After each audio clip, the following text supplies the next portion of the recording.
medicine, changes the predictions of medicine, changes the way medicine works. The greatest depository of knowledge when most of us went to college was this thing. And it turns out that this is not so important anymore. The U.S. Library of Congress, in terms of its printed volume of data, contains less data than is coming out of a good genomics company every month on a compound basis. Let me say that again. A single genomics company generates more data in a month on a compound basis than is in the printed collections of the Library of Congress. This is what's been powering the U.S. economy. It's Moore's Law. So all of you know that the price of computers halves every 18 months and power doubles, right? Except that when you lay that side by side with the speed with which gene data is being deposited in GenBank, Moore's Law is right here. It's the blue line. This is on a log scale, and that's what super exponential growth means. This is going to push computers to have to grow faster than they've been growing, because so far there haven't been applications that have been required that need to go faster than Moore's Law. This stuff does. And here's an interesting map. This is a map we just finished at the Harvard Business School. One of the really interesting questions is, if all this data is free, who's using it? This is the greatest public library in the world. Well, it turns out that there's about 27 trillion bits moving inside from the United States to the United States. About 4.6 trillion is going over to those European countries. About 5.5 is going to Japan. There's almost no communication between Japan, and nobody else is literate in this stuff. It's free. No one's reading it. They're focusing on war. They're focusing on Bush. They're not interested in life. So this is what a new map of the world looks like. That is the genomically literate world. And that is a problem. In fact, it's not a genomically literate world. You can break this out by states. And you can watch states rise and fall, depending on their ability to speak the language of life. And you can watch New York fall off a cliff, and you can watch New Jersey fall off a cliff, and you can watch the rise of the new empires of intelligence. And you can break it out by counties, because it's specific counties. And if you want to get more specific, it's actually specific zip codes. So you want to know where life is happening. Well, in Southern California, it's happening in 92121. And that's it. And that's a triangle between Salk, Scripps, UCSD, and it's called Torrey Pines Road.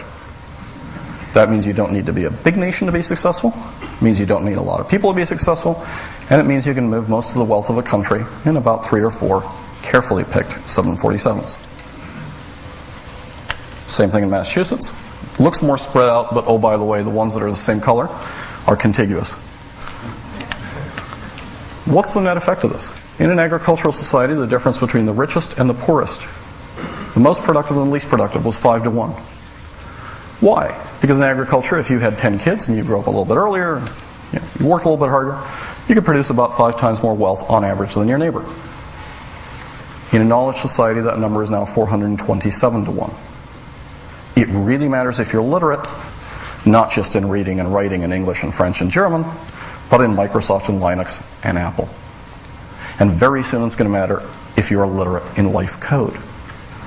So if there is something you should fear, is that you're not keeping your eye on the ball.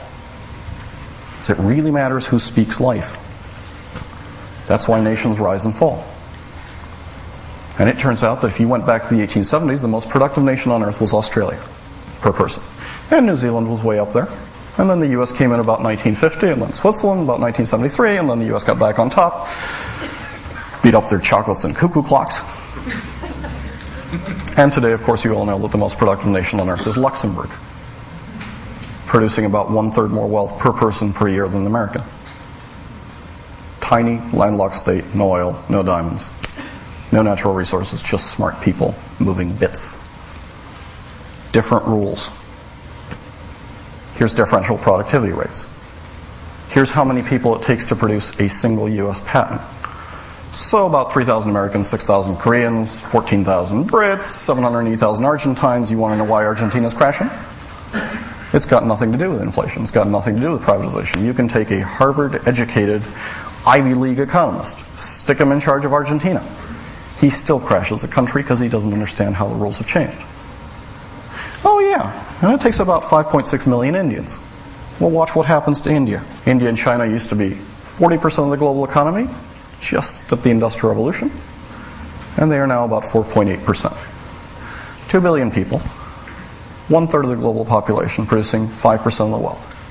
Because they didn't get this change, because they kept treating their people like serfs instead of like shareholders of a common project. They didn't keep the people who were educated. They didn't foment the businesses. They didn't do the IPOs. Silicon Valley did.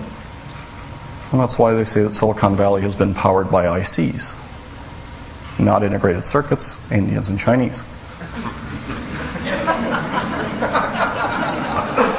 Here's what's happening in the world. Turns out that if you'd gone to the UN, 1950 when it was founded, there were 50 countries in this world.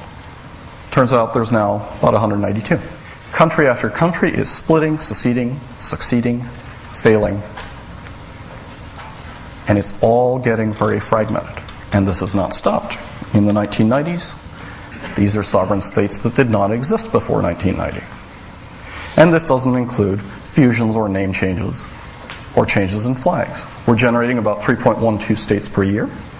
People are taking control of their own states, sometimes for the better and sometimes for the worse. And the really interesting thing is you and your kids are empowered to build great empires, and you don't need a lot to do it. And given that the music is over, I was going to talk about how you can use this to generate a lot of wealth. Two and minutes, how code Juan. works.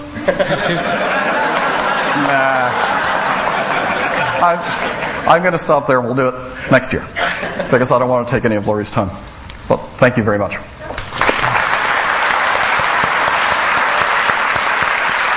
That was awesome.